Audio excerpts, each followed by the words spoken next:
advanced study in the University of Strasbourg and honorary professor at the Collège France in Paris. Professor Lehn received Nobel Prize in Chemistry in 1987 for his pioneer work on supramolecular chemistry, which focuses on the complexes that arise from interaction of molecules between each other. And Professor Lehn is also on a scientific advisory board of many pharmaceutical companies and is the president of non-governmental organization, International Organization for Chemical Sciences in Development, that aims to help to support chemists in developing countries. To this date, his work has been published in almost 1,000 scientific articles, and he's a member of several national academies of science, as well as recipient of countless prizes and distinctions. And our second guest is Tomáš Sedláček, an economist and I'd say philosopher of economics and the university lecturer and currently a chief macroeconomic strategist at Czech Commercial Bank. Dr. Sedláček became an economic advisor to the Czech President Václav Havel at the age of 24 and later a member of an advisory board to the Czech Prime Minister from the National Economic Council. During his fellowship at Yale University, Yale Economic Review ranked him among 5 hot young minds in economics and later also among the top 100 most influential global thinkers. Tomáš Sedláček is also an author of highly influential bestseller Economics of Good and Evil and was a member of a program council for new economic thinking of World Economic Forum in Davos, and a member of an advisory board to the European Commission President Barroso on the new narrative for Europe. He lectures at Charles University and sits on the board of many non-profit organizations. So with this, I would like to, continue or start our discussions. And firstly, I also like to stress on how glad I am here to be here, especially as I myself am a young scientist and I find this topic very important to discuss, to think about directions in which research and science is heading. So we'll start first, of course, with innovation, and I love the simplest definition of innovation as something that different, that has an impact. And this is also one of the main focuses of European Union to implement policies and programs that support development of innovations. And also one of the main EU programs to promote innovation was launched on January 2014. It was a 7-year research program, Horizon 2020, with almost 80 billion euros of EU funding. So, Professor Lehn, in your opinion, what is the single most pressing issue that impedes innovation in the European Union? You ask again, the sound is very bad. Yeah, sure, I'm sorry. Professor Lehn, in your opinion, what is the single most pressing issue that impedes innovation in Europe? Well, like, what is the There's challenge? no single most pressing issue. There are many issues, and innovation is an old thing. Companies were speaking about innovation 30 years ago. It's always a term which comes back, and usually the directors or the company are very happy to speak about innovation. They need innovation. So I think in Europe we have to, we know places where it works. The US works. So why don't we just look at how it works? And we make it easier to start companies, have startups, make regulations easier. Europe has too many regulations. I'm a very strongly convinced European, but we have to simplify things. Europe is our future, that's for sure. And governments in Europe who don't think that should not be in Europe. See what I mean? So innovation is something which we need. We have to make regulations easier to start companies, less paperwork for starting companies, and also maybe a spirit. In the US, when you do not succeed, you have tried. In Europe, when you do not succeed, you have failed. It's a big difference. And I think the spirit of innovation means try. It's a spirit which all of us should have. And also the states should favor that, the fact that people should try. Some things will work. Innovation, like research, we know that basic research comes in fact before innovation. You cannot have innovation if you have no basic research. So I would say one should put it the other way around. We should speak about innovation when we have spoken about basic research. Without research, you have no innovation.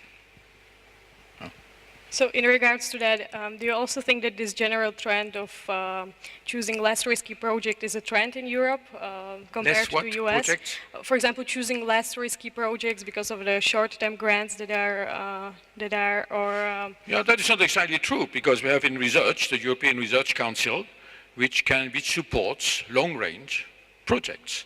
And that is one of the best things that happened to research in Europe. The fact that we have now this European Research Council, which gives 5-year grants with quite a lot of money, which is for inventive, creative research, and where the idea is to favor new trends, to favor new ideas. So I think we have this exists, and we can engage in long-term research. Of course, governments are pushing towards quick return of what you have invested. I don't think that's a good way of doing it. Research can take very long. Returns can take very long. And we have to have a sort of a protected area where one can endeavor, one can work on long-term projects without having the necessity to justify all the time in milestones and all that. It's now starting a little bit, because this institute, like the one you mentioned, Institute of Advanced Study we have in Strasbourg, but there are now a number of them around Europe, they are in principle meant to let people do what they want to do. People have already shown, of course, that they are able to have inventive and creative basic research, and then to let them free, but responsible. Freedom cannot come without responsibility. And so in basic research, the European Research Council did that, and now there will be a European Innovation Council, which has similar type of goals, and I think this will be very good. But we have to do that on the European scale and adjust, diminish the number of regulations. We have too many regulations, too many limitations in the freedom of research, and too much pressure to have quick return. I know an economist wants quick returns, I'm sure. No? So what is in your opinion, was the what's the challenge of the innovation in Europe?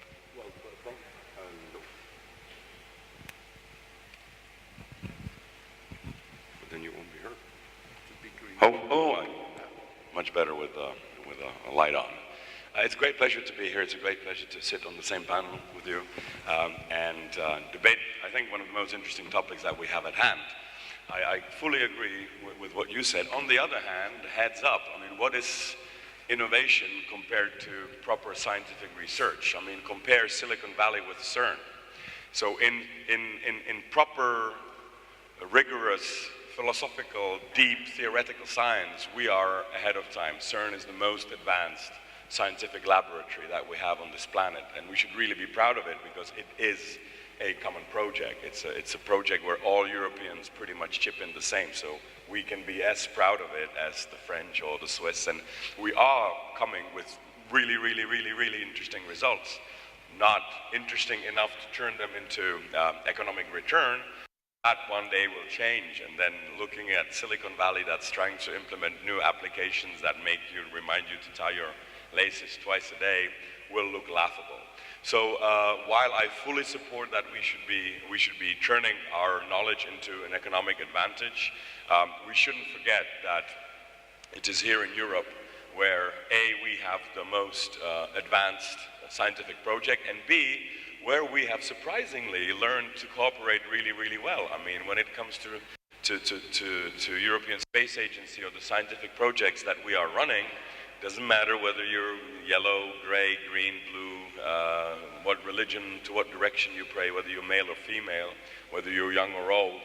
It just matters whether your thinking or your action can contribute to the future of humanity. And also this research council, its budget has just been increased by quite an amazing tens of millions of dollars by almost 30% from the last outlook. And also I think the structure there, and now of course I'm not an expert to the least to be compared with you when it comes to research, but what I have read, it seems to be much less bureaucratic, and it seems to be much less funding institution than funding projects or ideas.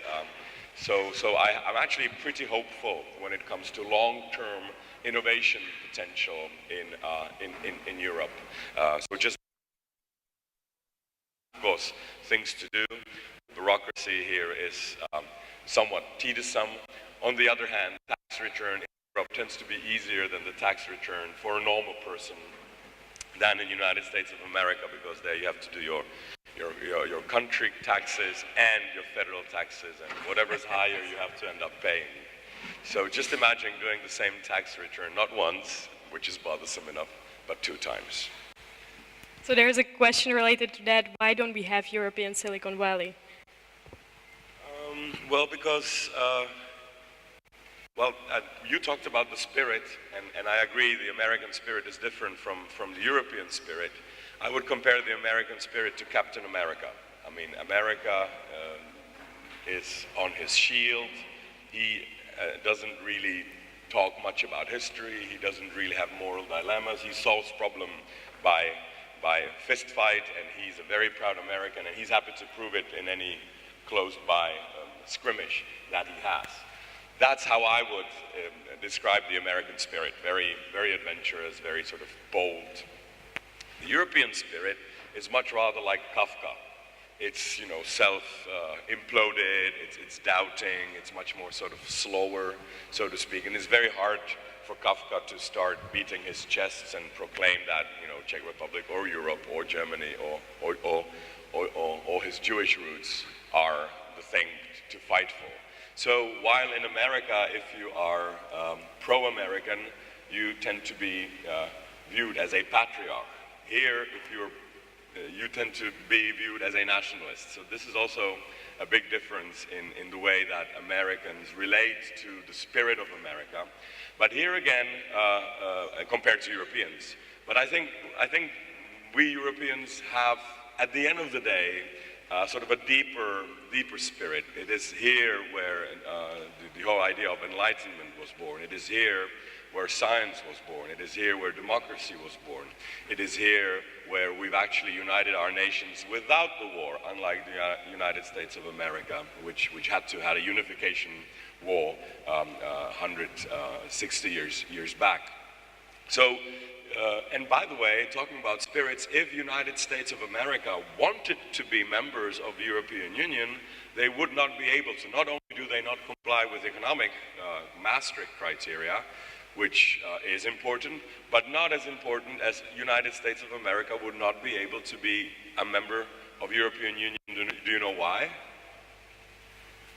Because some states still have death penalty, which is unacceptable in the European spirit. So maybe contrary to common understanding, I will, as an economist, I will try to point out to the sort of more philosophical and scientific values. I couldn't agree more with you. I'm not an Americanophile or by these methods. I just think they have another spirit, yes. And I think we should look to the East. I'm often going to China. The change is happening there. And I think European leaders maybe don't take enough into account China. I'm much more going to China than to the other side. Yes. And you mentioned enlightenment, of course. Enlightenment is for me one of the most important contributions of Europe to human culture. In fact, France, because the Enlightenment century was 18th century. So I am very much in favor of that. Kafka is a great writer, but I don't think we should behave like Kafka. Yeah, but we do. I think I agree. Not entirely. We are learning. Kafka is a great writer, it's fantastic. But on the other hand, we have to get out of that, and we have to be more adventurous. Also, there are examples also in, for instance, biology. Genetically modified organisms. Europeans don't like them. I think we need them. We want genetically modified organisms. I don't buy bioproducts when I go to the supermarket, because bioproducts are not necessarily better and sometimes are worse than the other products. We need nuclear power. We need nuclear energy. And then people want to get away with it. Why? We need it. In Germany, they're opening now coal-producing, electricity produced by coal, coal burning, thermal coal production, electricity production. We need nuclear power. We need genetically modified organisms. We need to go forward. We shouldn't try to sort of restrict ourselves by some kind of moral, whatever you call moral. Morality is not written in stone. For me, morality and ethics are the following knowledge. Things change because knowledge changes. So do you think also it's related to the questions that from the audience posed, that maybe the disadvantage or why European Union doesn't have a Silicon Valley is also the emphasis on the sustainability instead of innovations, that we are more concerned about the impact that the innovation will bring and the technologies? I think we'll adjust. Life is adaptive.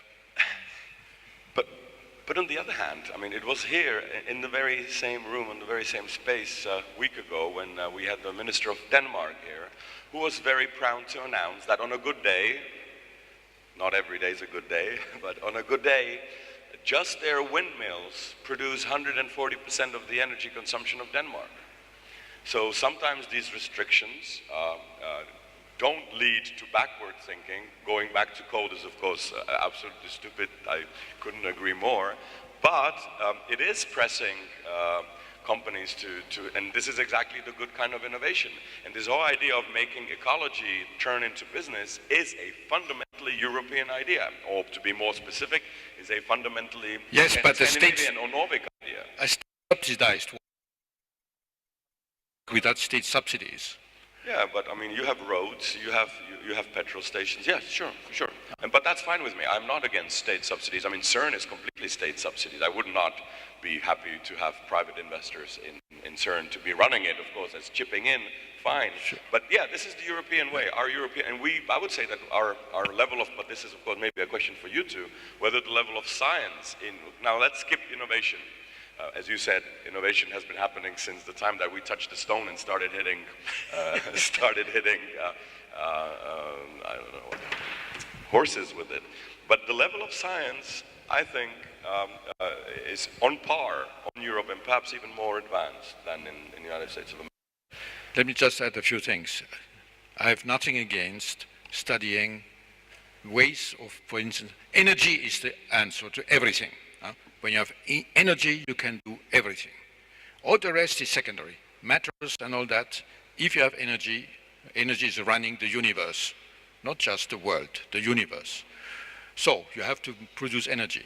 We have been interested many years ago in splitting water with sunlight. This was after the first oil shock, the first oil shock 1974. But okay, these methods are very nice. There is very good science, nice science, but economically unfeasible.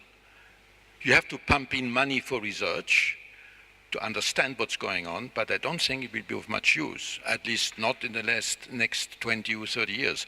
Of course, it is important to support it because we have to think ahead, but one should not do that too quickly. One should not try, because we have these ideas of sustainability and all that, to push things which cost more than other solutions.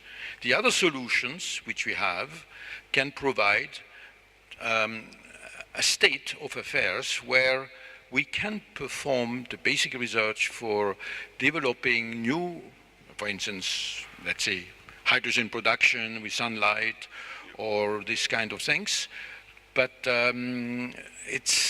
shouldn't do it too quickly. Yeah, but nuclear power is also non-economic. I I mean, nuclear power is very economic. Wait a minute, I don't agree with that. Nuclear power is very economic, and the cost maybe of production of building the facilities actually. maybe right. Okay, there are some discussions. China is building 70 reactors. China and India are exploring thorium reactors. Yeah, but it's government subsidized also there. Yes, but once they have it working, they will have all the energies they want. For instance, the fusion reactor That would be is government subsidized. That would be the solution if it works.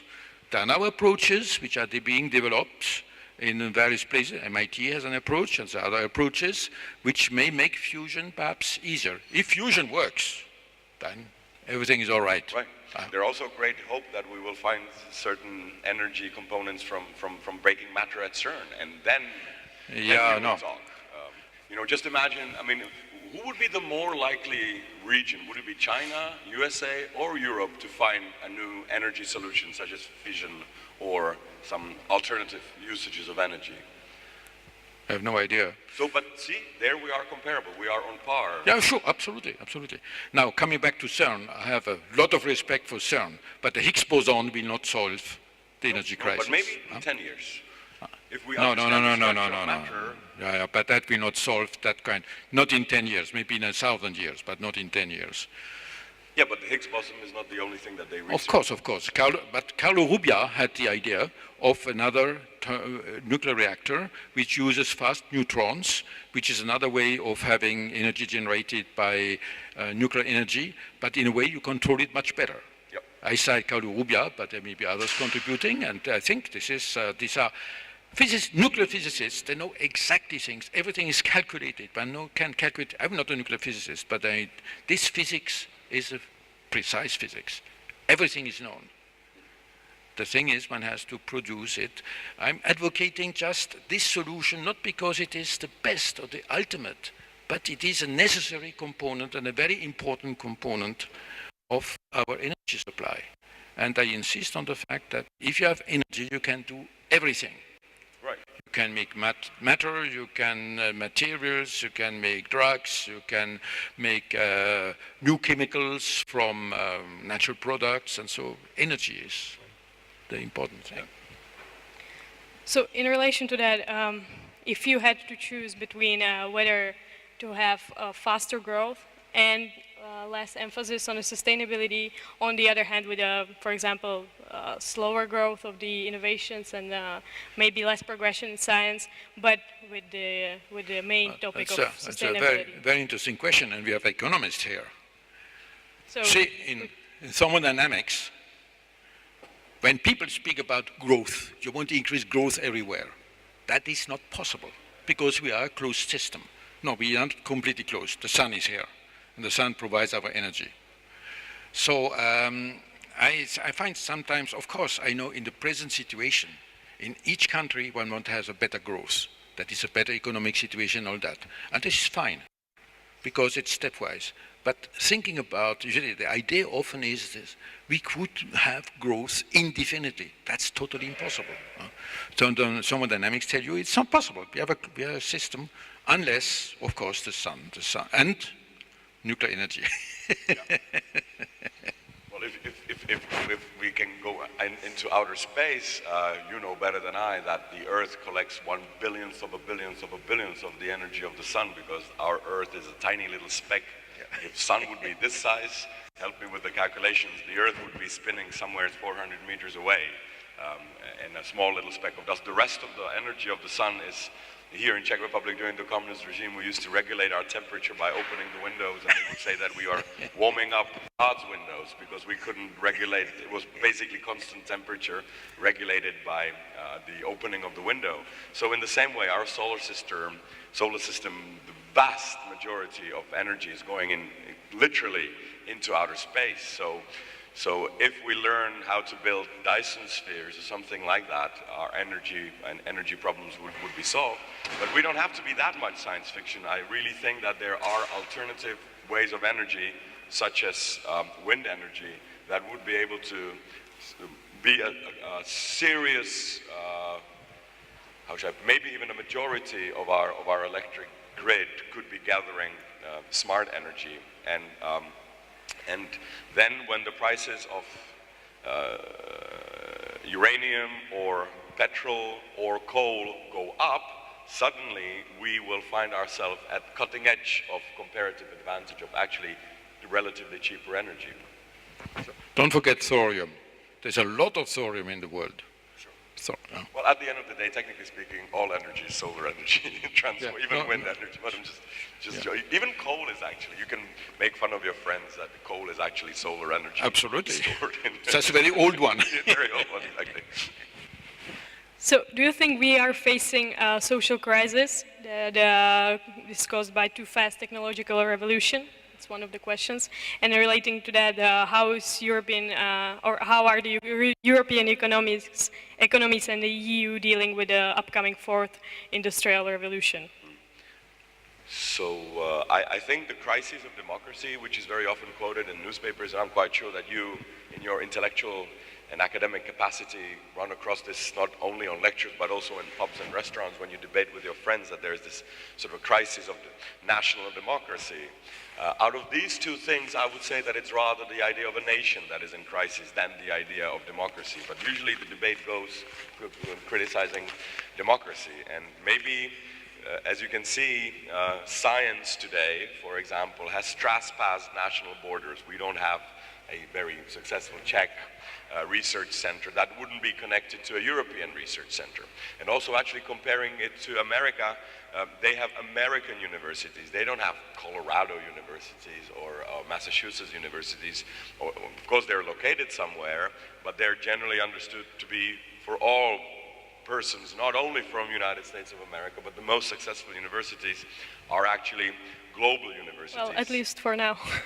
But we don't have that idea in Europe. We don't actually have a European university. I think it would be much better if we focus and say, let's say, I don't know, your study of research would be best done in, I don't know, Strasbourg, so let's forget about investing money in Czech Republic and let's make the top of the world research center in one European place. And the same goes for universities. There's really no need to have top-level economics here. We are not known to be masters of, I mean, we don't have a very great history of economics. We have great history of literature, let's say.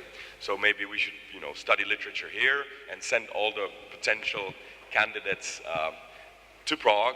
But when it comes to economics, let's send them to London School of Economics or something and build that together. Same thing, actually, if you think of it, comes to media. We don't have European media. I mean, we don't have continental media.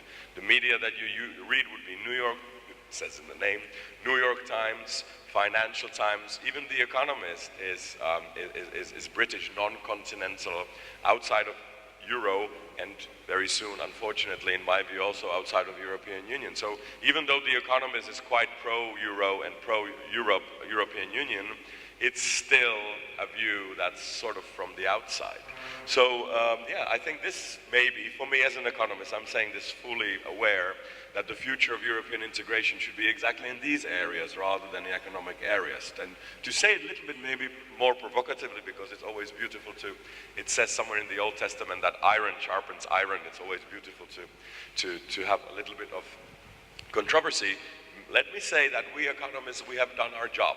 We've integrated Europe economically.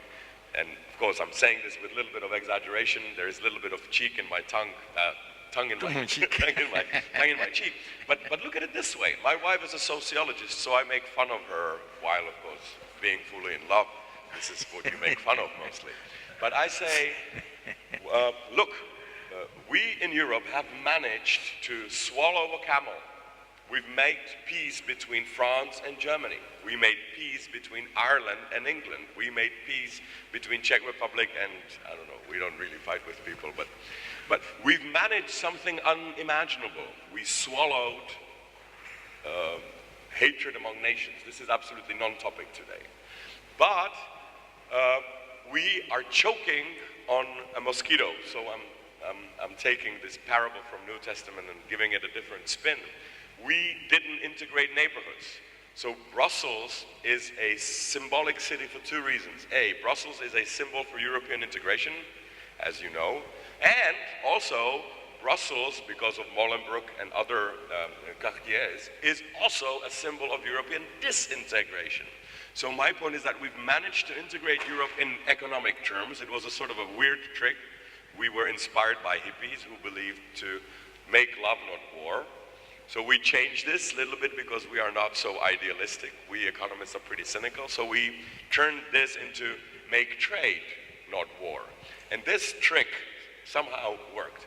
And now I think it's time for science and sociology to integrate Europe. Now it's time to build universities together. Now it's time to build some very high quality media together. And it's also science, I think in this way, can be a leading bulb for the rest of the areas in which we would be much more stronger together than having a mediocre good Czech university, mediocre good German university, mediocre good Slovak university. I like your enthusiasm for Europe. I'm 200% in agreement with that. And I come from Alsace. My grandfather was in the German army, my father in the French army. So we have had enough of all that. A lot of love. Love, whatever. I see reason. Right. Love, I'm not so sure about. But reason. Reason is more important. Yeah. And I think this is actually, I actually said it wonderfully. This, I think, is European legacy. With all mistakes we've done, this would be the European spirit. Sure. It's try to rely on your reason as far as we can. Absolutely. And there is also, I don't agree really with putting emphasis on given topics in given regions, because we still don't know enough how to favor creativity and so on. So I think diversity is very important, and that is what we have. So having all the economists and the London School of Economics, having all the scientists in somewhere else, or the biologists or the physicists in CERN, that is no good. Because we don't know exactly, creativity is something which is difficult to predict. Just an encounter in a train, you can raise new ideas. So I am in favor of diversity, not too much concentration, but of course you have been, since resources are limited, you have to have a way of... That's not your point. Yeah, didn't like it. Didn't like what I was saying. You have sound effects. How do you do that? So I think diversity, and that is also what Europe is. We are many different countries with different cultures. We are diverse, and we have to unite to go to the same goals. But we don't know exactly where. Yeah. And also we have to integrate in. You mentioned social sciences. We have to integrate more what are called hard sciences into social sciences. Let me give you an example. The French Minister now of Higher Education and of Education, Blanquer, he created a committee which is headed by a scientist called Stanislas Dehaene, who is studying brain development by nuclear imaging, by NMR imaging and so on. Now this, many people of the classical educators, professors, they criticize that. Look, that's our field. We are the educators, we are the social scientists. That. No, social scientists are also can become hard sciences. And knowing the development of a brain can change your way of teaching. The present teachers don't know everything. In fact, we are all pretty bad. If you have children, educating a child is something, it's a one-way street. And you don't do the experiment twice in the lab. I can't do the experiment twice. If the first one doesn't work, you do the second one, the third one, the fourth one. Educating a young brain, that's a one-way street. And we don't know how really to do it, except that now the methodologies, for instance, it is becomes to be known, although maybe one has to check it more, that learning languages, the brain is more able to learn languages at a given age. And so knowing that means that there's a window of learning languages.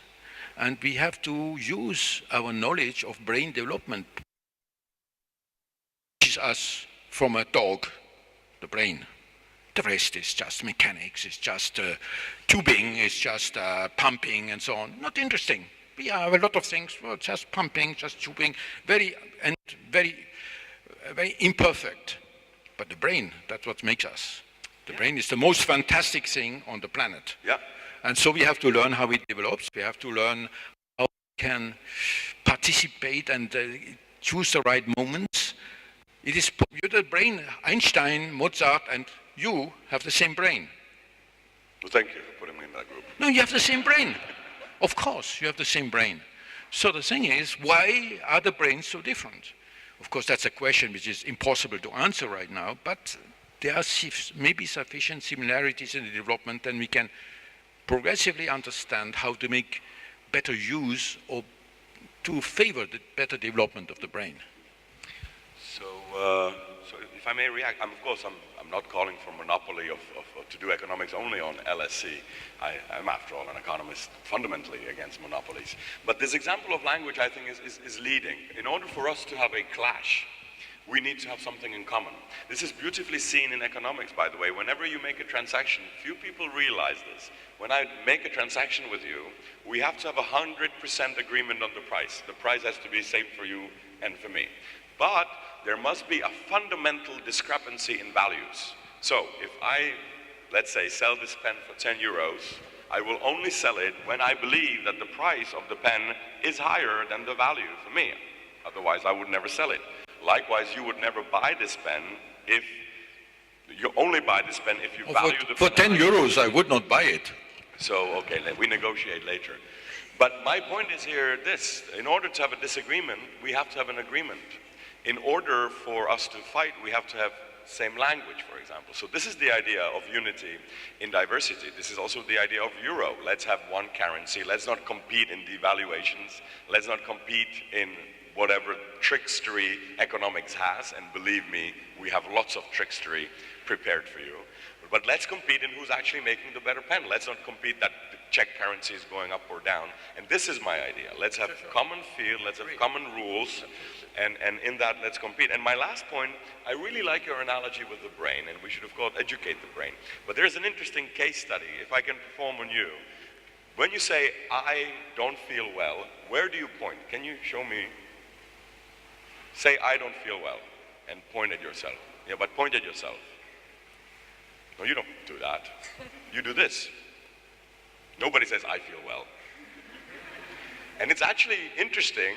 Try to actually imagine that the center of you, of course it's here, but just imagining that you have a periscope of your eyes and your real you is 20 centimeters lower is actually very, very difficult. You identify yourself immediately behind the eyes, that's where the brain is, but yet you say, and this is universal in all cultures, I is somewhere here. You don't say, I go home, or I go home. We all cultures, we say, I go home. So what I try to say is that we should also try to educate emotional intelligence, because there's actually, this is what I've heard, maybe you can correct me, but I've heard that there are actually more electric signals going on around in the heart rather than the brain. Is that true, or is that a... Well, I cannot say definitely. Okay. But anyway, I would very much doubt that. Brain is very important, reason is very important, but I also think that part of our education, and this is what makes Europe, it's not really democracy. Democracy is just rules of voting. We need spirit of democracy, we need spirit of tolerance, we need irrational emotions. So just to add on that sort of point. But just to that last point, I like music very much, and you can feel music as a first approach. But knowing the structure of Beethoven quartet makes you find much more in it. You can appreciate it first. So I think reasoning, understanding doesn't deter from anything. It just makes a much deeper feeling, a much deeper understanding. Absolutely, but we all understand, and I am completely 100% with you, but it would be extremely reductionist to say that music is a mathematical harmony only. No, let me say, that's what I use in my general public lectures. Music is to science, music is to science something which is not only contained in the laws of acoustics.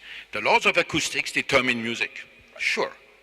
But with the laws of acoustics, you can make any kind of piece. When Picasso makes a painting, he uses paint. Paint is a color is a physical property.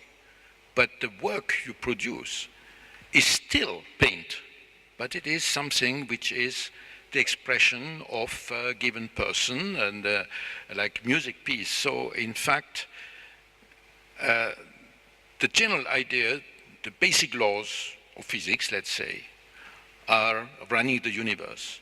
But what you can generate from it is this diversity, and that is where our freedom sits. People then ask me often, yeah, but what is freedom? For me, freedom rests in diversity. The fact that diverse things are possible. We are fully determined. We have absolutely no freedom once things is done. But the fact that you can do it differently, that's the freedom. Yeah. I really like that. I always say that if in order to have a view, you have to have a view. You have to have many altering and that is where Europe is important. Europe has this diversity, so let's use that. Let's be positive. Let's not say, oh, these guys are like, for instance, the Dutch and the Danish don't want only cheese with pasteurized milk, not in France. That it could be a cultural war. We like cheese which is unpasteurized milk. And these things exist in many countries. Some people drink more wine, other people drink more beer. Some people like this, some people like something else. The kind of music is different, the kind of art is different. That's what makes Europe so rich.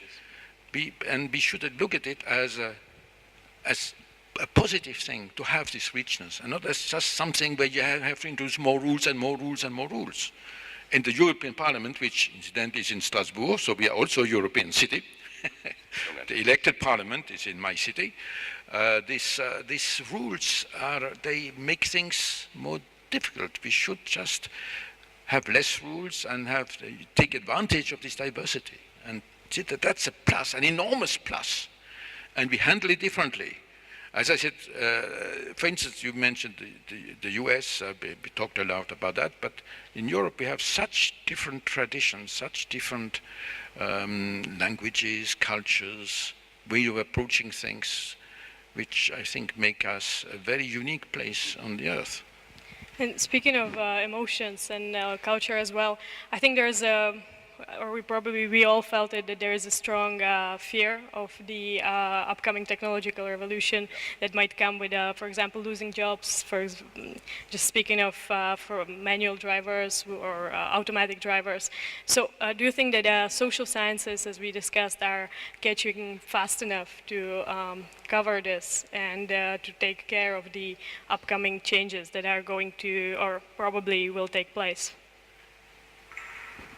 Ready to answer. Social science is becoming social science fiction, and in my opinion, it has always been social science fiction. Economics, at least, the science or field for which I can talk. It's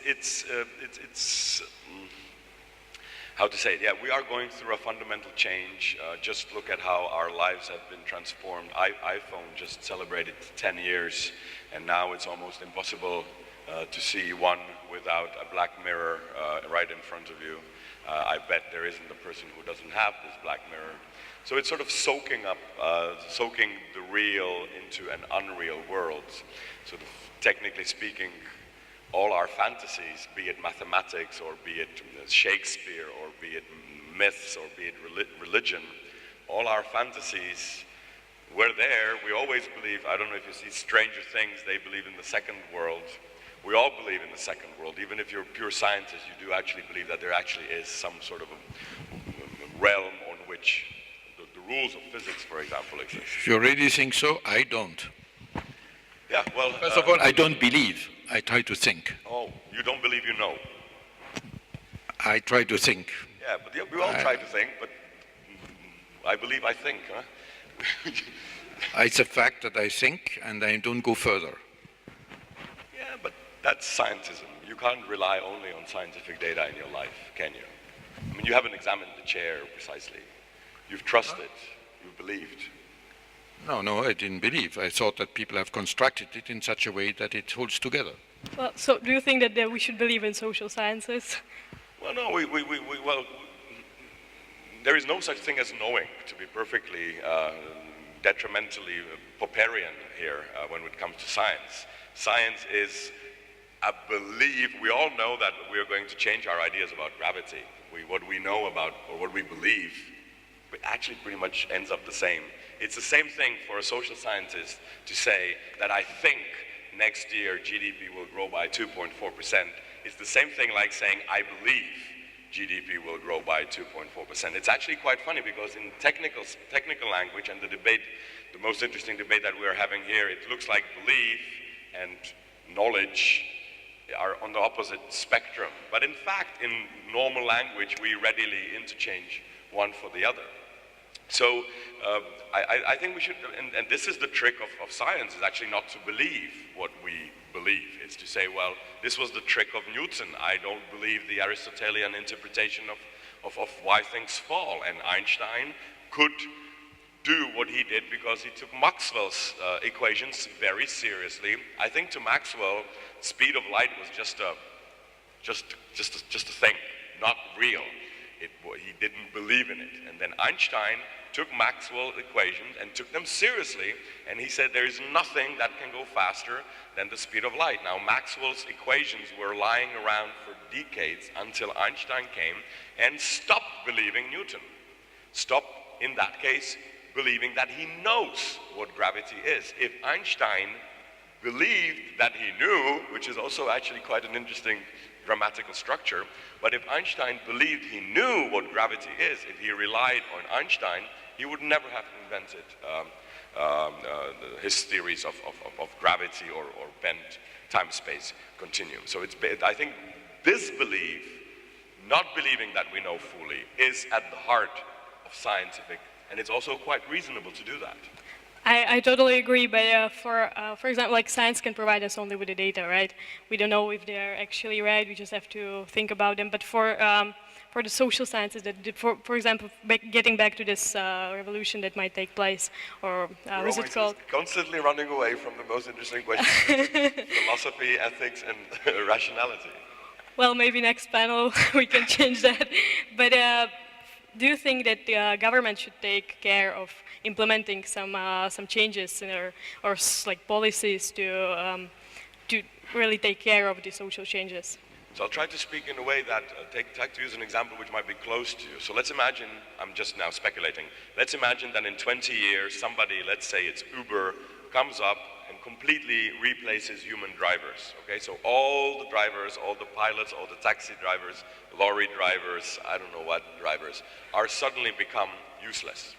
Now, in the traditional economic sense, who takes care of them would be the government. You know, this is again coming up to the economy not being able to grow beyond the idea of a nation state. So I think this is a task for your generation.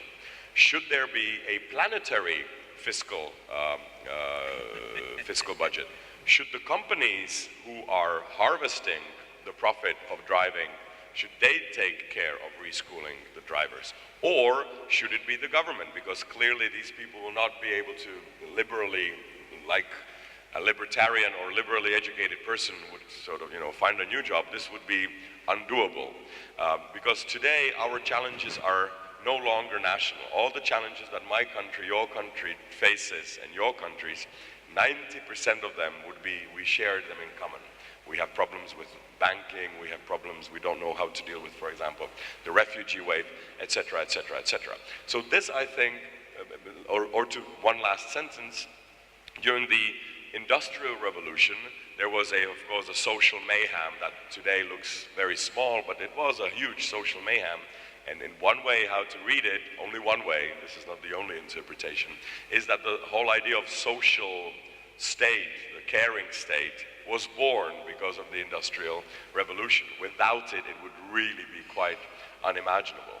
So what I'm saying is that with these new advances in technology, where in that revolution, the machines replaced our muscle, we had machines, our legs have been replaced by cars or added. Now it's seems to be replacing our rationality. So even that, I think, will give birth to a new entity, and my guesswork is that it will be some sort of a planetary entity. And I challenge you that to maybe start thinking about how monetary policy would function if it would be planetary. This is something that is, I think, quite new and interesting. For those of you who like innovation in social sciences, try to do an exercise, take all the things that have been carried by the national government and try to look at them, how would they look if they would be actually floating on the internet? Or how would they look like if they would be actually planetary? I think these are exercises that we should be doing in our classrooms. Whether it happens that way or not is now secondary, but we should be intellectually ready. We shouldn't be the ones who react like surprise when new things happen. And this is also maybe one of the reasons why Donald Trump and this whole fake news was gained such dominance, because people were disappointed with our answers, because we were not ready for them. There's one field where it is planetary, that's science. Science is totally planetary. Yes. There's no local, that can happen anywhere. And this is also what I try to say to young students, or even high school students. If you are a scientist, you can be at home anywhere, everywhere. You know people in any country. You can go talk with them, collaborate. So that is an activity which is absolutely totally international. And another quite an interest, because Carl Sagan and Kardashev, nothing to do with Kim Kardashev, he's still alive, the Russian astrophysicist, came up with ordering the levels of civilization according to the use of energy. So just to, I believe you know this, but just really briefly, we are civilization type 0. We cannot harvest the energy of our planet. Civilization type 1 can harvest the energy of its own planet completely. But what's more important politically is that a civilization type 0 is typically me against you, red against blue, Democrats against Republicans, Czechs against Germans. Even GDP, by the way, gross domestic product, is a remnant of nationalism because it's a gross national product. We still think in sort of loops. And then Carl Sagan and Kardashev dream about a type 1 civilization which can organize itself in planetary manner, which we are incapable. We have a hard time organizing ourselves on the European level. But this is my point. Try to think of institutions or organizations or organisms that are already now type 1. Our planet is 0.876, just so that you know. In 150 years, we should be transitioning just according to the use of our energy. Our physicists tell us that in 2 or 3 generations, this planet will transition from a civilization type 0, locally based, to a civilization type 1. And already today we have institutions that are a little bit ahead, and they are type 1. And science is a great example of type 1 civilization, organization. Also, for example, internet. Internet is another great example of type 1 planetary. It doesn't really matter whether you're logging in from China or Honolulu. You're basically being organized in a non-forceful way. Internet is another great, I think this would be a great paper to study the behavior of spontaneously, or quite spontaneously, very few rules on the internet, and yet we organize as mankind ourselves on the internet quite nicely without taxes, without governments.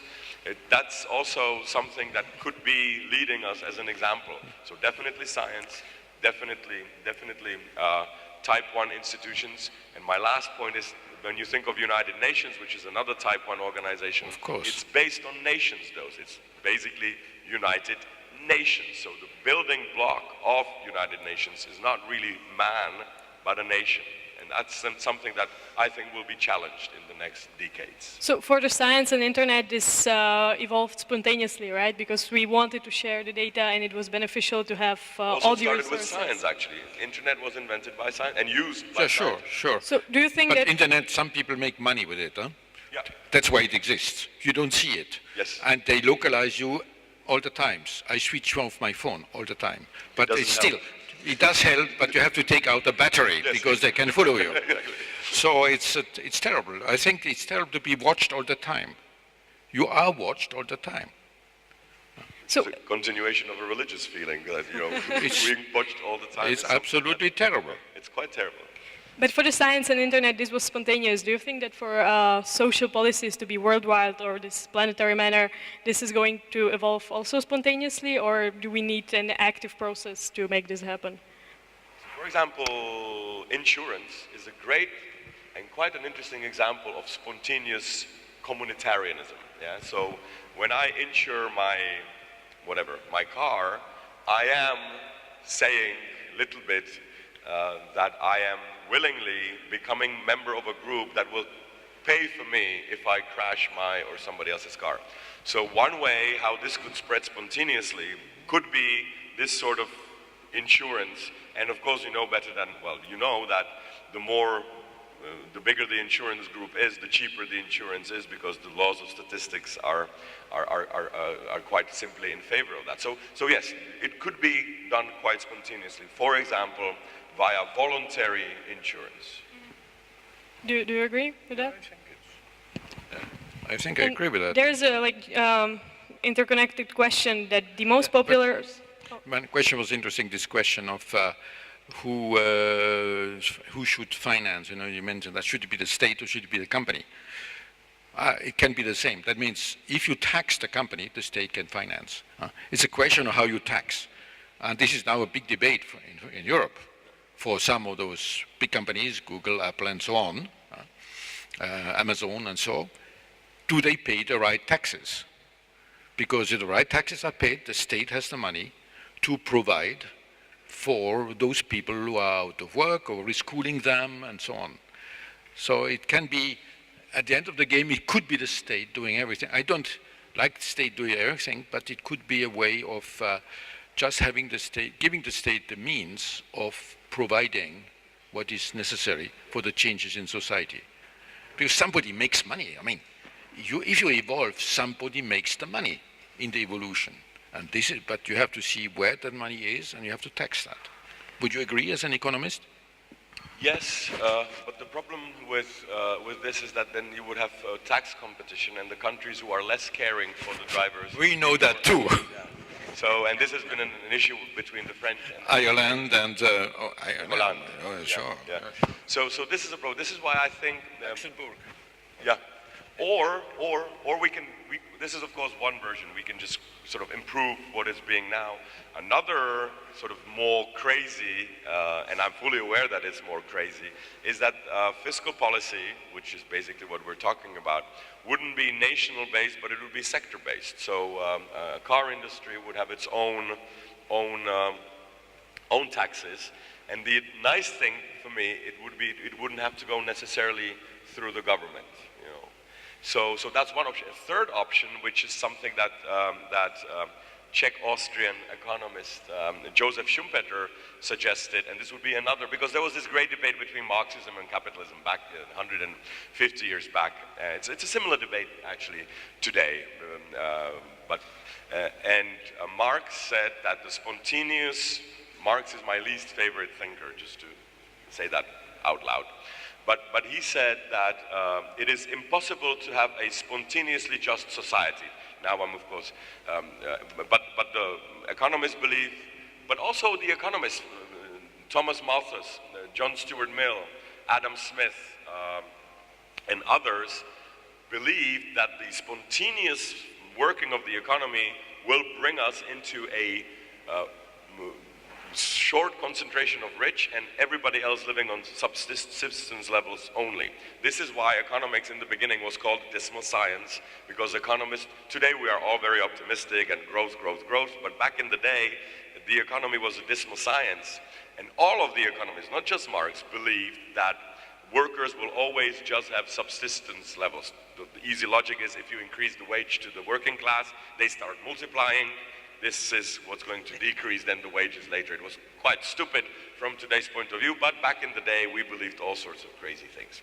Then Schumpeter comes and says it's possible that capitalism spontaneously evolves into some sort of communitarianism by something that I would say a common share. So let's imagine that in the future all of you would have the average share of American, Czech, or perhaps global GDP, and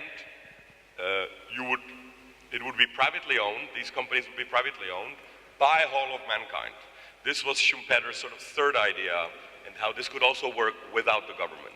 So there we have a couple of options, a couple of views on the options where the world could go quite spontaneously. But at the same time, I still believe that research in artificial intelligence, for example, should be regulated. And I even here, I am on the side of Elon Musk that we should do research in artificial intelligence in air-gapped laboratories, because we are working with an entity that is dubious. Most likely it won't be harmful, but there is a reasonable percentage of scientists who believe that it could dwarf the development. Okay, but that seems to is more or less science fiction, what you're talking about. So far. And exactly, that's the point. That's the point I'm making, is that artificial intelligence, of course, one can consider it may have a lot of drawbacks and a lot of dangers. On the other hand, it's quite possible also that we will ourselves change. Ourselves. I think there's, for me, nothing sacred about the way we are. We are the result of evolution. And we will be able to, we are taking more and more our own evolution in our own hands. And for instance, even nowadays, we are already modified.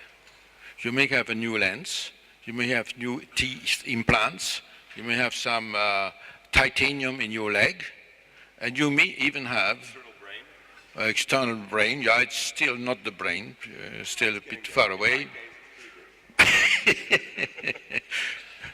And you may have another heart. And you cannot say to your wife anymore, I give you my heart. It's not yours anymore. So I think we are just a piece of spare parts. We are a lot of spare parts. And we will use this possibility to change ourselves. Developmental biology, for instance, will change us, I'm sure, in the future. Stem cells research is very important, and there's a German biologist who he got the Nobel Prize in the 20s, Hans Spemann, who already showed that when an egg develops, some regions of that egg will give the heart or the spinal cord, and then he transplanted at a state where the cells were not enough differentiated.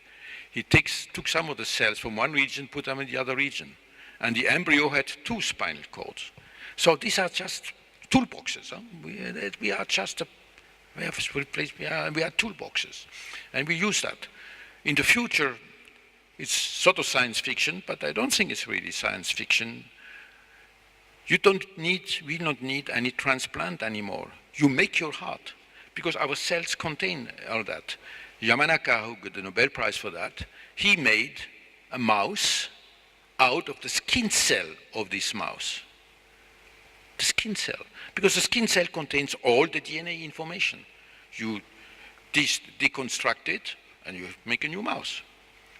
So we will learn how this, we are the product of evolution. We have to understand how this happens and how we can control ourselves. Of course, you look at it and say, okay, do I want that? I don't know what I want. We should not prevent the future generations from using the knowledge we have. And unfortunately, I'll have to end the discussion on this positive, yes, I have to go also. On this positive note. So thank you very much both for coming and for the discussion. It was a pleasure. Great pleasure to debate. Talking to you. Really Great pleasure to talk with the Economist.